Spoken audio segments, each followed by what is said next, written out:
जय माता दी। आइए आज आप सब जानेंगे साल 2025 आषाढ़ गुप्त नवरात्रि, जानेंगे व्रत कथा और पूजा विधि के बारे में। आप सभी भक्तों को गुप्त नवरात्रि की ढेर सारी शुभकामनाएं। आप सभी के जीवन में माता जगदम्बा की कृपा से आप सभी को सभी प्रकार की सुख समृद्धि की प्राप्ति हो। वर्ष में हर बार नवरात्रि का व्रत मनाया जाता है। 2 आषाढ़ महीने में शुक्ल पक्ष प्रतिपदा से लेकर के 9वीं तक 10 महाविद्याओं की पूजा की जाती है।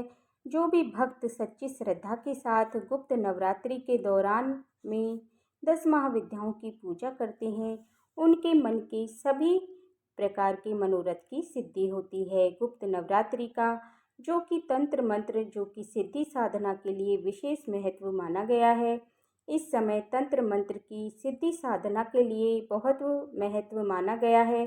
तंत्र मंत्र की साधना सिद्धि के लिए शीघ्र फलदायी मानी गई है। 10 महाविद्याओं में जो कि काली माता, तारा माता, त्रिपुर सुंदरी, माता भुवनेश्वरी, माता छिन्नमस्ता, माता त्रिपुर भैरवी, माता धूमावती, माता बगलामुखी, माता मातंगी और माता कमला देवी की गुप्त नवरात्रि में इन 10 महाविद्याओं के इस प्रकार से पूजन किया जाता है। नवरात्रि में घट स्थापना जो कि प्रतिपदा तिथि से शुभ मुहूर्त के अनुसार करनी चाहिए। आषाढ़ मास शुक्ल पक्ष की प्रतिपदा तिथि के अनुसार कलश स्थापना करनी चाहिए।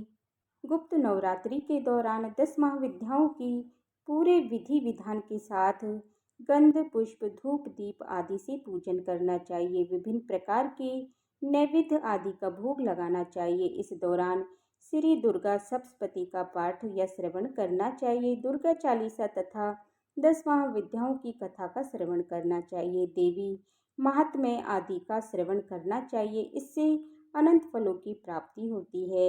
माता 10 महाविद्याओं की कृपा से सभी प्रकार के मनोरथ की सिद्धि होती है।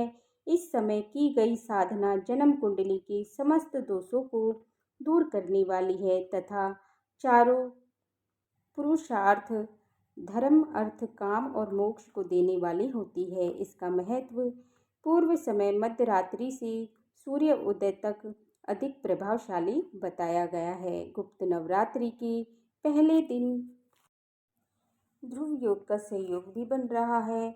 इसके साथ ही सर्वार्थ सिद्धि योग का भी सहयोग बन रहा है। इन योगों में माँ दुर्गा की पूजा करने से साधक की हर मनोकामना पूरी होती है तथा साथ ही जीवन में सुखों का आगमन होता है। सभी प्रकार के मनोरथ की सिद्धि होती है। गुप्त नवरात्रि के दौरान व्रती को शुद्ध और सात्विकता का पालन करना चाहिए, ब्रह्मचर्य का पालन करना चाहिए।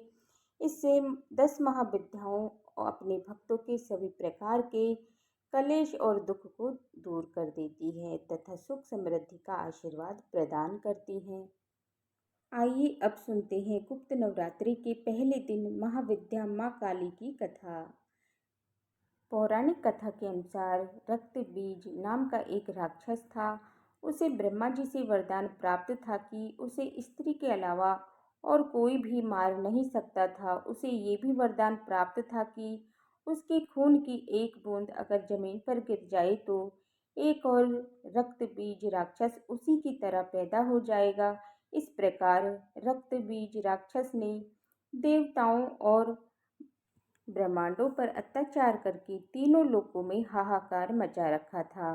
सभी देवतागण रक्त बीज से परेशान थे और देवता इस वरदान के कारण रक्त बीज को मारने में भी असमर्थ थे।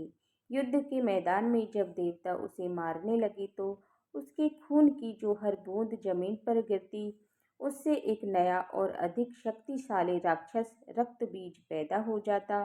इस प्रकार युद्ध के पूरे मैदान में लाखों रक्त बीज के साथ देवताओं को युद्ध करना पड़ा। अब देवताओं के लिए बहुत मुश्किल और असंभव हो गया था कि वे रक्त बीज से युद्ध करते और उसे हराते। और इस तरह निराश होकर जब सभी देवतागण भगवान भोलेनाथ के पास मदद मांगने के लिए गए, तब उस समय भगवान भोलेनाथ गहरे ध्यान में थे। वे तपस्या में लीन थे।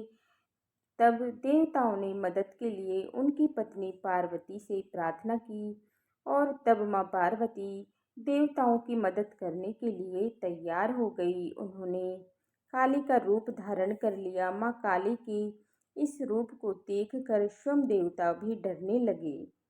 माँ काली का रंग अत्यंत काला था। उनकी जीभ क्रोध में खून की प्यासी बाहर की तरफ दिखाई देती थी। माँ काली ने अपने गलों में नरमुंडों की माला पहन रखी थी। उनके मुंह में देखकर ऐसा लगता था मानो ज्वाला निकल रही हो। अब इस भयंकर स्वरूप में माँ काली रक्त बीज से युद्ध करती और अपने खंजर से प्रहार करती। तब रक्त बीज के शरीर से निकलने वाली हर बूंद से एक और नया शक्तिशाली रक्त बीज पैदा हो जाता। इस प्रकार युद्ध करते करते जब बहुत देर हो गई, तब माँ काली ने अपना जीभ का आकार बड़ा कर लिया और जैसे ही रक्त बीज का रक्त गिरता, तब जमीन पर गिरने से पहले ही जीभ में उस रक्त को पी लेती। अब युद्ध के दौरान में माँ काली रक्त बीज पर प्रहार करते हुए उसका रक्त पी रही थी, जिसकी वजह से रक्त बीज की शक्ति कमजोर पड़ती जा रही थी। इस प्रकार रक्त बीज धीरे धीरे कमजोर होने लगा और फिर माँ काली ने उसका वध कर दिया। रक्त बीज का वध करने के बाद माँ काली का क्रोध शांत नहीं हो पा रहा था। तब सभी देवतागण उसके विकराल स्वरूप के सामने आने से डरने लगे, क्योंकि उनके सामने जो भी आता उनका वह विनाश कर देती। क्योंकि माँ काली इतने क्रोध में थी कि उन्हें स्वयं भी पता नहीं चल रहा था कि वे क्या कर रही हैं। इस डरावने और भयंकर स्वरूप को देखकर अब देवतागण परेशान हो गए कि माँ काली का गुस्सा कैसे शांत किया जाए। तब सभी देवतागण मिलकर महादेव के पास गए और उनसे प्रार्थना की, हे महादेव, कृपया करके कोई ऐसा उपाय बताइए जिससे माँ काली को शांत किया जा सके। और तब भगवान शिव ने बहुत सारे प्रयास किए, परंतु माँ काली का क्रोध शांत नहीं हो पाया और वे तांडव करती रही, विनाश करती रही। आखिरकार भोलेनाथ ने खुद को माँ काली के पैरों के बीच में गिरा दिया और जैसे ही माँ काली का पैर भोलेनाथ के ऊपर पड़ा, माँ काली का क्रोध शांत हो गया और फिर से वह माँ काली से माँ पार्वती बन गई। इस प्रकार सभी देवतागण मिलकर भोलेनाथ और माँ पार्वती काली स्वरूप की जय जयकार करने लगे। इस तरह गुप्त नवरात्रि के पहले दिन जो भी भक्त माँ काली की इस कथा को सुनता है, माँ काली उनकी सभी दुख हर लेती है। तो प्रेम से बोलिए काली मैया की जय। दोस्तों, यह थी माँ काली की कथा। आइए अब जान लेते हैं मंत्र के बारे में, जिसे पूजा करते समय जिसे कम से कम 51 या 108 बार जरूर जपना चाहिए। मंत्र है, काली काली महाकाली, काली के परमेश्वरी, सर्वानंद करी देवी, नारायणी नमस्तुते। इस प्रकार गुप्त नवरात्रि के पहले दिन माँ काली की पूजा करने के बाद जितनी भी बार संभव हो इस मंत्र का जाप करने के साथ ही माँ काली से अपनी मनोकामनाओं के लिए प्रार्थना जरूर करनी चाहिए और काली सभी भक्तों की मनोकामनाएं पूरी करती हैं। आइए दोस्तों, अब सुनते हैं माँ शैलपुत्री की कथा और पूजन मंत्र के बारे में। तो आइए सुनते हैं माँ शैलपुत्री की कथा।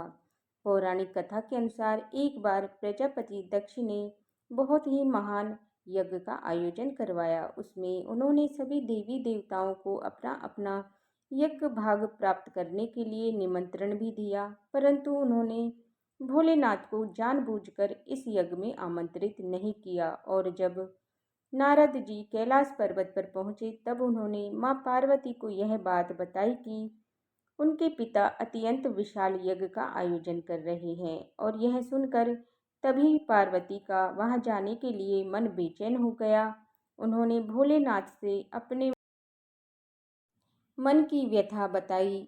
तब उन्हें सारी बात कही और उनकी सारी बातों पे विचार करने के बाद भोलेनाथ ने माँ पार्वती को समझाते हुए कहा, शायद प्रजापति दक्ष हमसे किसी कारण से रुष्ट हो गए हैं, इसीलिए उन्होंने यज्ञ में सारे देवताओं को आमंत्रित किया है। उनको यज्ञ का भार भी उन्हें सौंपा है, लेकिन उन्होंने जानबूझकर हमें नहीं बुलाया, ना ही यज्ञ करवाने की कोई सूचना दी है। इसीलिए हे देवी, ऐसी स्थिति में तुम्हारा वहां जाना किसी प्रकार से उचित नहीं होगा।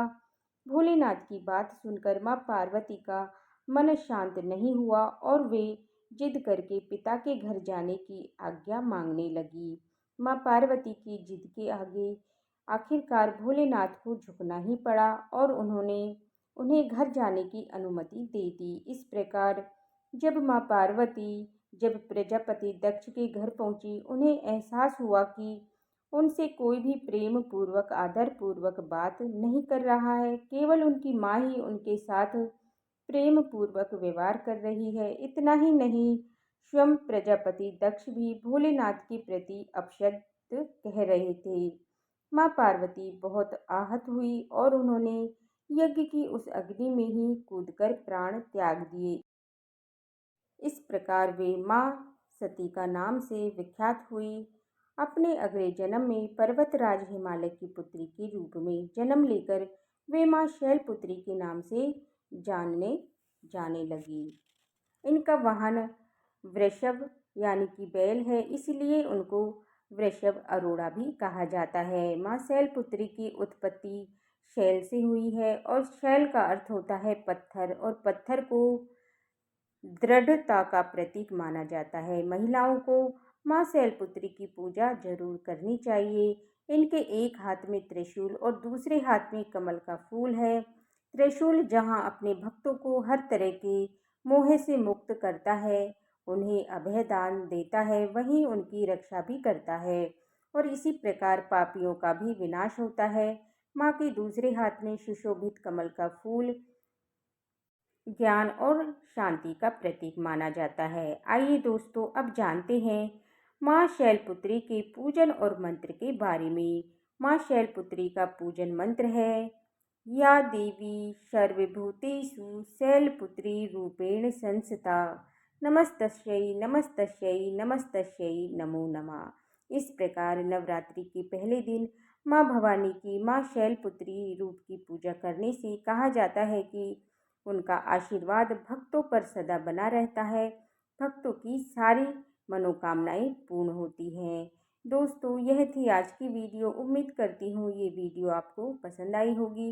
अगर आपके ये वीडियो अच्छी लगी हो, पसंद आई हो, तो इसे लाइक करके कमेंट बॉक्स में जय माता दी जरूर लिखिएगा।